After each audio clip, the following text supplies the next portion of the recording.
Le réseau Entreprise Europe Network 2015-2020, de nouvelles mesures de soutien pour accompagner les PME dans leur développement à l'international. On en parle ici même à la tribune de Midest 2014 avec mes trois invités. Bonjour mesdames. Alors à la tribune, Agathe Paccard, bonjour. Vous êtes donc responsable du service Europe à la direction du développement international des entreprises au sein de la Chambre de commerce et d'industrie de Paris-Île-de-France au sein donc de ce réseau EEN pour les intimes, Entreprise Europe Network. Votre témoignage dans un instant. À vos côtés, Martine Charvet, bonjour, de la CCI Franche-Comté. Vous également, extrêmement active au sein du réseau EEN. Et vous la connaissez, elle intervient régulièrement sur ce plateau. Sabrina Sagramola, de la Chambre de commerce de Luxembourg. Bonjour mesdames, soyez les bienvenus. Alors, un focus pour présenter de manière effective les réalisations, les dispositifs et l'évolution, parce que les choses bougent au niveau européen du réseau EEN. Ma première question, elle est pour vous trois. N'hésitez pas à me faire signe. Peut-être pour vous, Agathe Paccard. Qu'est-ce que le réseau EEN? Qui veut nous en donner sa définition? Qui commence?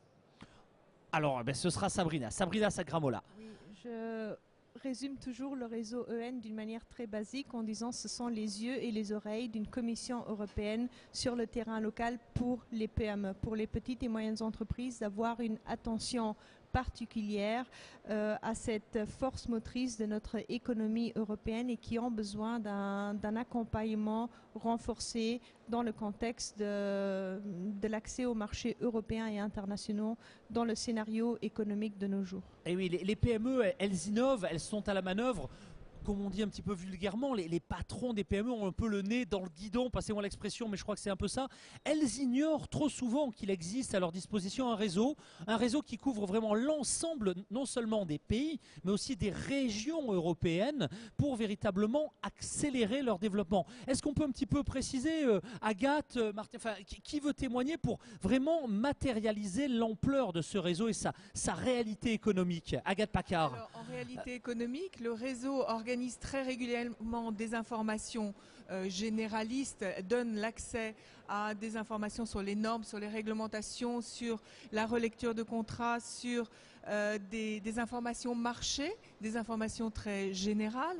Le réseau qui est composé de plus de 50 membres qui sont pas forcément des chambres de commerce, mais également des centres de recherche ou différentes institutions, également organise un suivi individualisé de l'entreprise et peut les accompagner dans leur démarche à l'international en leur proposant des missions d'entreprise dans un certain nombre de pays avec la collaboration de partenaires EEN, quel que soit le pays, sur un secteur donné. Et par la suite, continue à accompagner l'entreprise dans sa démarche de recherche de partenaires, qu'il soit commercial ou d'un partenaire technologique, par le développement de partenariats de recherche et développement. Et ça, dans le nouveau projet lancé et demandé par la Commission européenne, cette démarche de R&D et d'innovation est fortement encouragée. Elle est fortement encouragée, elle est soutenue, elle est financée. Alors je me retourne effectivement vers vous. Donc vous-même au quotidien, Martine Charvet, au sein de la CCI Franche-Comté, vous accompagnez, j'ai presque envie de dire dans les deux sens, mais déjà les entreprises franc-comtoises sur du développement international. Retour d'expérience de manière très très pratique. Comment ça se passe? Tout à fait. Le réseau Enterprise Europe Network est présent sur 54 pays dans le monde. Et donc l'intérêt de ce réseau, c'est d'être à proximité des entreprises. D'où le slogan d'ailleurs de notre réseau, c'est l'Europe à la portée des entreprises. Donc effectivement, nous travaillons vraiment d'une façon très très proche avec nos entreprises de notre région dans le cadre de consortiums.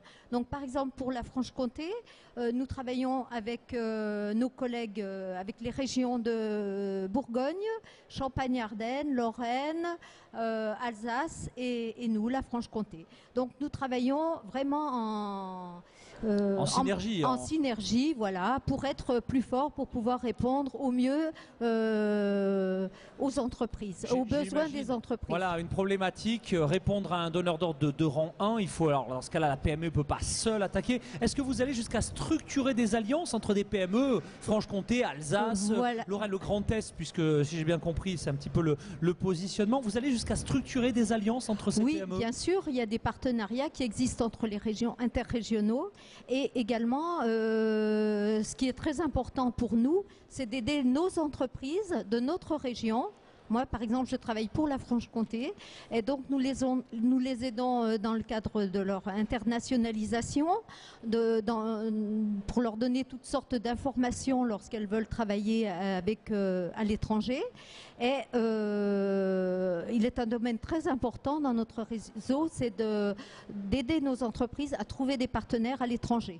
Donc dans les deux sens. Hein, nous travaillons très très fortement avec tous les collègues de notre réseau tout entier. Ouais, c'est là où le réseau agit de manière très très opérationnelle, voilà. Je présume, parce que vous, les entreprises franc-comtoises, vous les connaissez. Bien sûr. Vos homologues, allez, je prends un hasard, parce qu'on pense toujours à l'Allemagne, etc., mais il y a aussi des pays plus lointains, le Monténégro par exemple. Votre homologue du Monténégro, si un partenaire franc-comtois recherche un partenaire, il y a la caution du réseau finalement qui tout à fait. Voilà, le plus tôt possible, nous essayons de mettre dans le circuit nos collègues implantés localement.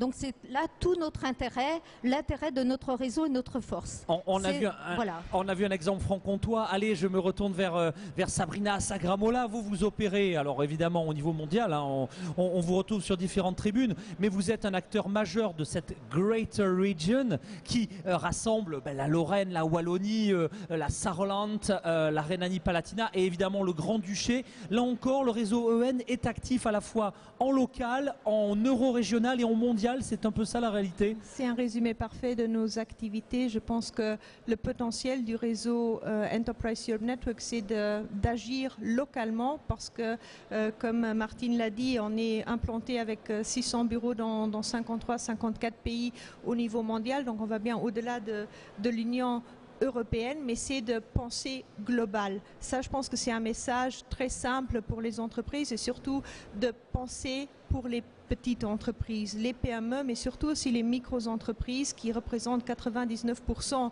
du potentiel économique européen et qu'on doit vraiment accompagner du début à la fin du processus d'internationalisation qui est un processus très complexe. Et je pense que la panoplie des organisations hautes qui hébergent des conseillers experts en matière européenne, ils assistent les entreprises vraiment avant, durant et après. Donc vraiment toute une chaîne de valeur, de services à valeur ajoutée et qualitative qu'on peut offrir à des chefs d'entreprise qui souvent n'ont pas le temps ou le plus souvent n'ont pas le temps de s'y préparer. Et oui, ils n'ont pas le temps. Agathe Paccard, je vous souhaitais réagir à ce stade. Parce que donc ils n'ont pas forcément le temps d'aller sur des marchés prospectés. Donc c'est pour ça qu'il est également mis à leur disposition une base de données, une base de données commerciale, une base de données technologique dans laquelle leur profil est bien détaillé avec leur cœur de métier et leur recherche de partenaires qu'ils souhaitent avoir. Et donc, lorsque Martine tout à l'heure parlait de la caution du réseau et que l'on a un profil qui demande tel ou tel type de partenariat pour tel type de pays, à ce moment-là, l'entreprise peut savoir si l'entreprise qu'elle recherche existe bien et si elle est validée par le partenaire local. Il y a une caution et il y a une préqualification, si j'ai bien compris, au travers vraiment du matchmaking, puisque je crois que c'est le mot-clé. Donc là, c'est vraiment l'outil de point d'entrée, c'est-à-dire que de manière très concrète, c'est un outil de suivi. C'est un outil de suivi très important. C'est-à-dire que lorsqu'on a des compagnies mission, c'est intéressant, il y a des premières prises de contact. Lorsqu'on a des conventions d'affaires comme celles qu'on organise aujourd'hui sur le Mid-Est, c'est important aussi de pouvoir se rencontrer et pouvoir détailler un petit peu notre activité et ce que l'on recherche. Mais dans la durée, c'est la base de données qui compte. C'est la base de données parce qu'on émet un intérêt, on a envie de dire qui on est, ce que l'on recherche. Et dans la durée aussi, on voit qu'on a des manifestations d'intérêt en face parce que notre profil et notre activité a intéressé des partenaires étrangers. Alors le plus extraordinaire, c'est que beaucoup de ces solutions, alors certaines sont évidemment payantes, mais certaines sont également accessibles pratiquement gratuitement. Il y a un financement européen pour accompagner. Les chambres de commerce qui sont évidemment financées par les entreprises sont à la manœuvre. Peut-être expliquer cela parce que trop de patrons de TPI, de PME ignorent complètement ces dispositifs alors que on n'est pas innovant toutes les semaines. Quand on a un produit innovant, il faut y aller, il faut très très vite le mettre en marché, ce fameux time to market sur lequel nous autres Européens, on est parfois moins bons que nos cousins américains notamment. Un témoignage à ce niveau-là, Martine Charvet. Oui, tout à fait. Justement, nous aidons les entreprises à s'internationaliser, à leur permettre d'accéder au financement européen qu'elles ne connaissent pas très généralement. Alors, on peut leur permettre d'accéder aux financements régionaux, aux financements liés à l'innovation. Il y a souvent, on est partenaire des conseils régionaux, de la BPI, de tous les organismes qui aident les entreprises à développer des projets. Pour aider les PME innovantes et même les petites, et des acteurs qui peuvent les aider parce qu'on dit oui, j'ai de l'argent, mais je vais m'y perdre, je vais m'y épuiser, je suis dans le quotidien. Non, il y a aussi des acteurs, c'est vraiment là à plein le réseau. L'accès au financement est une de nos démarches principales. Et avec le partenariat d'affaires, ça marche très souvent ensemble. Moi, personnellement, beaucoup de demandes portent là-dessus. La recherche de partenaires et l'aide. Et aidez-nous à défricher tout ce qui se passe au niveau européen parce qu'il y a des critères d'éligibilité, je crois que c'est comme ça que l'on dit. Et donc pour savoir si je pile poil, je suis dans les critères de ce qui se passe au niveau européen. Donc là, vous servez vraiment de tiers de confiance, quoi, d'explorateur. Disons qu'on éclaircit le paysage et on aiguille les entreprises vers le financement adéquat pour leurs projets. Donc par exemple, il y a des financements sur l'environnement, des financements pour l'innovation, d'autres sur les techniques de l'information, de la communication. Enfin, donc ce qui est intéressant dans notre réseau, c'est que nous travaillons sur tous les domaines, que ce soit l'agroalimentaire, l'énergie, l'environnement, le plastique, le métal, voilà. C'est vraiment très très important. Sabrina, vous souhaitiez réagir, le temps de récupérer le micro. Aujourd'hui, donc, si à ce stade, donc j'entends qu'il existe un dispositif, un réseau constitué avec 54 pays. Derrière ces pays, il y a des centaines d'acteurs dans les régions qui peuvent ouvrir. Voilà, 5500 bureaux. Il existe des équipes qui, au sein de ces bureaux, peuvent aider au financement des projets. Vraiment, il ne tient qu'aux PME d'en profiter. Sabrina Sagramola. Je voudrais compléter ce que Martine vient de dire. Au niveau du réseau Enterprise Europe Network, il convient de souligner d'abord, l'accès au financement n'est pas qu'on ouvre un tiroir magique et que l'argent est apporté. Donc c'est vraiment de donner un message clair et pas un faux espoir. C'est pas une tombola, clairement. Il y a des projets comme on a cité l'environnement, comme le programme LIFE, qui est un dispositif environnemental très important. Il y a les programmes Interreg. Souvent, les PME ignorent que les programmes Interreg sont aussi éligibles pour les PME. Donc, et pour nous, c'est important de conseiller les entreprises pour trouver le chemin qui les porte droit au but. Mais complémentairement, ce que le réseau européen Enterprise Europe Network peut offrir, c'est des services en principe gratuits ou d'une valeur symbolique pour aider les entreprises à l'international. Il y a des services individuels, c'est-à-dire on va dans une entreprise, on fait une entrevue avec une entreprise, on s'investit quelques heures, une demi-journée. C'est vraiment de l'assistance personnalisée, souvent gratuite pour la PME, comme il y a des mesures de soutien qui ont un intérêt collectif. Je prends l'exemple de la plateforme de rencontre B2Fair opérée par le réseau Enterprise Europe Network ici sur le salon Midest.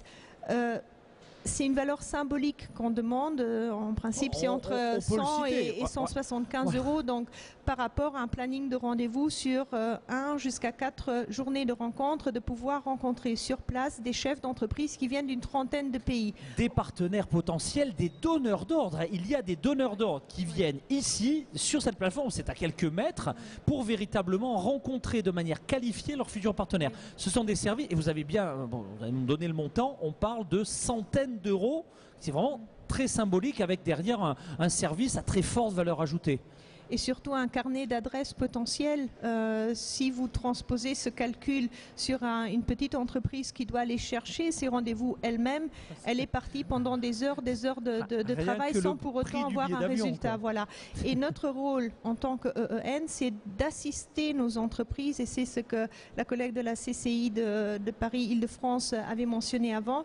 Le côté après les événements, c'est vraiment d'assister, de conseiller les entreprises par après. Parce que si vous avez un bon contact, mais que vous ne savez pas comment gérer ce contact, il ne va jamais aboutir. Et c'est là que notre rôle, qui n'est peut-être pas connu, il est complètement méconnu sur la place, c'est d'aider les entreprises à investir. C'est comme une petite plante, hein. Vous revenez d'un salon, vous cultivez une petite plante, il faut trouver le bon terrain, le bon engrenage, le bon terreau, absolument, pour justement la faire continuer, la faire pousser. Voilà. Très bien, alors on avance, on est plus très loin de la fin de cette émission. On a un petit peu balayé, alors je ne vais pas dire de manière un petit peu diversifiée, cette boîte à outils. Donc j'ai entendu parler d'accompagnement, d'aide au financement, de missions à l'étranger, etc. Est-ce qu'on peut peut-être à ce stade refaire la liste un peu exhaustive de la boîte à outils de tout ce qui existe aujourd'hui? Il y a beaucoup d'initiatives. Agathe Paccard, dans la boîte à outils, je suis une PME. Première chose à faire, je vais voir ma chambre de commerce ou le relais local, le bureau local de EN. Tout à fait. Vous avez un contact dans votre région, un contact, un relais EN. Vous allez les voir.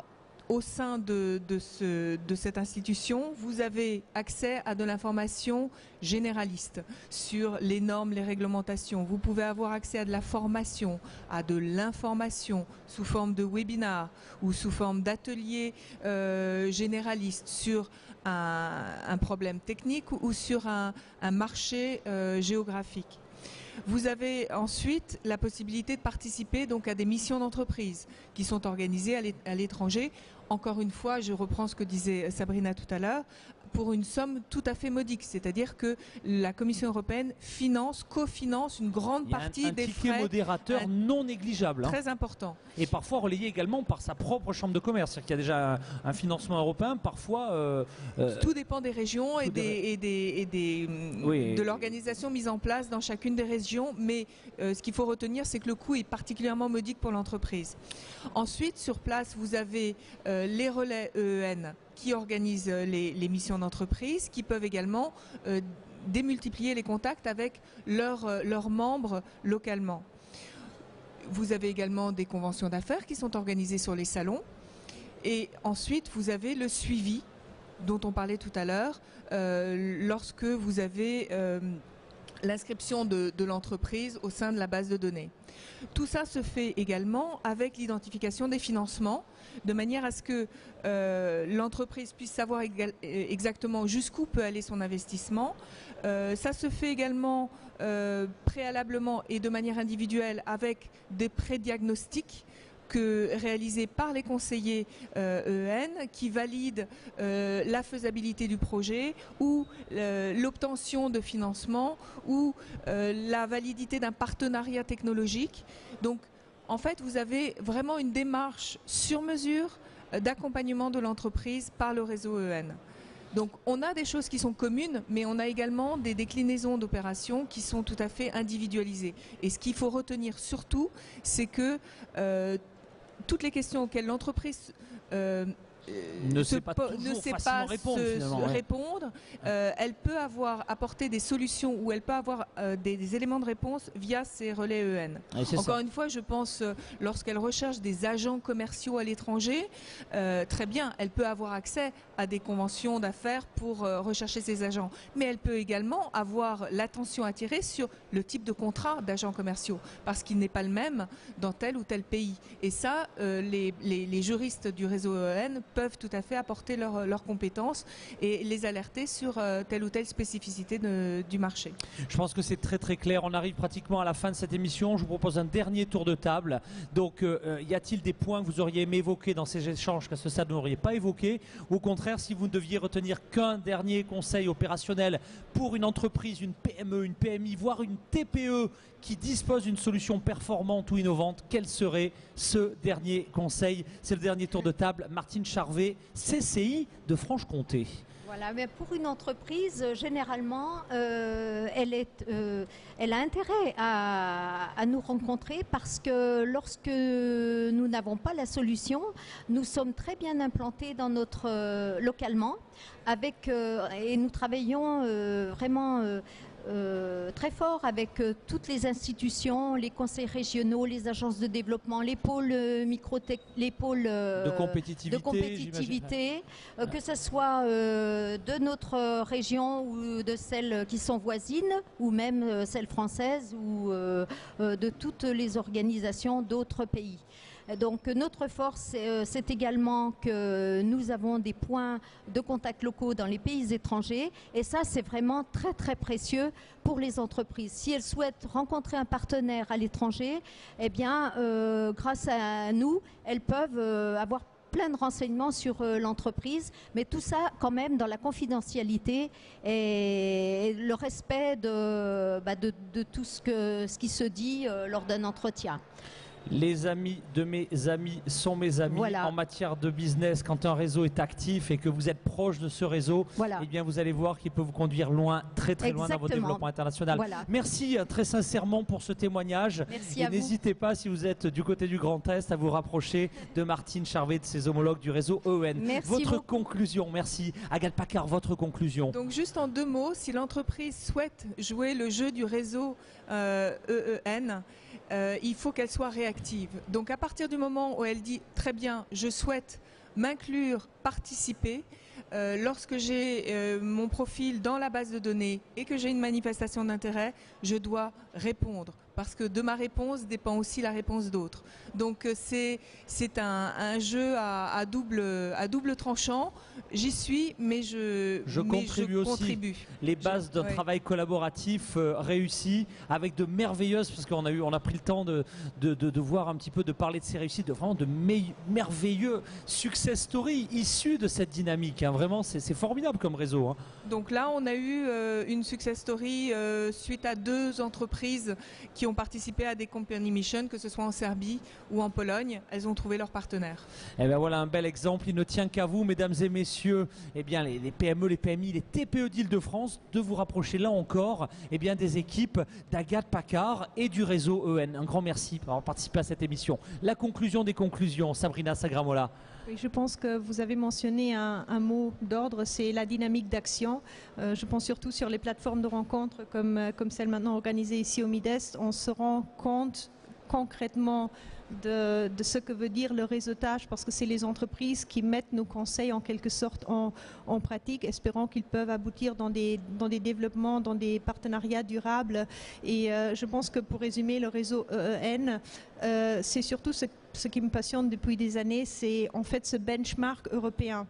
Parce que c'est vrai qu'on travaille localement, mais on pense globalement, c'est-à-dire on s'enrichit de nos méthodes de travail, on découvre des idées qui sont mises en place ailleurs, on les rechange un peu, on les module, on les peaufine, on les importe dans notre marché local pour en faire bénéficier nos entreprises locales. Donc c'est vraiment ce benchmark européen au profit d'un intérêt collectif des entreprises européennes et internationales au sens large on est à la fin de l'année presque 2014.